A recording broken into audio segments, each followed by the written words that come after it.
Makanya orang yang cerdas itu adalah dia menanam kebaikan, investasi ya untuk kehidupannya di akhirat. Tidak hanya sibuk investasi untuk kehidupannya di dunia.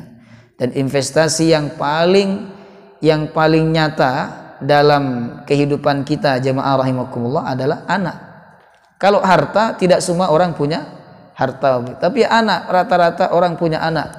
Orang muslim rata-rata punya anak, dan itulah investasi kita. Bentuklah anak itu menjadi anak yang soleh atau solihah, maka anak itu akan menjadi sebab keberuntungan kita di akhirat. Ya. Jadi kita ini harus merasa susah kalau anak kita nggak sholat. Kita harus merasa susah kalau anak kita nggak mau ke masjid, Bapak Ibu. Harus, jemaah rahimakumullah. Ya kan? Karena apa? Itulah yang bisa kita banggakan nanti di hadapan Allah Subhanahu wa taala. Tapi di sisi lain, anak ini juga bisa menjadi sebab kebinasaan dan kerugian orang tua di akhirat. Kapan? Ketika orang tua mencontohkan keburukan kepada anaknya.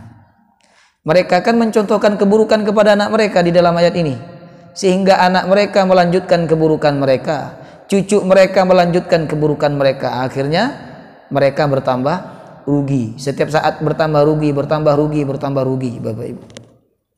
Ya, kita kalau mencontohkan keburukan kepada anak-anak kita, kita akan mendapatkan kerugian nanti di akhirat. Anak-anak itu akan menuntut kita di akhirat. Ya Allah, aku tidak sholat karena orang tua aku tidak sholat. Ya Allah, aku melakukan ini karena orang tua aku melakukan ini. Dituntut oleh anaknya, maka mereka berdua dimasukkan ke dalam neraka oleh Allah. Na'udzubillah min zalik. Ya.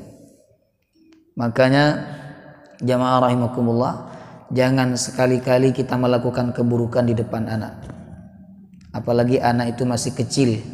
Anak masih kecil, Bapak Ibu, itu lebih hebat mencontoh dibandingkan mendengarkan. Lebih hebat melihat dibandingkan memahami. Apa yang dia lihat itulah yang dia akan lakukan. Jamaah rahimakumullah. Ya. Maka jadikanlah harta kita dan anak kita sebagai sebab keberuntungan kita di akhirat.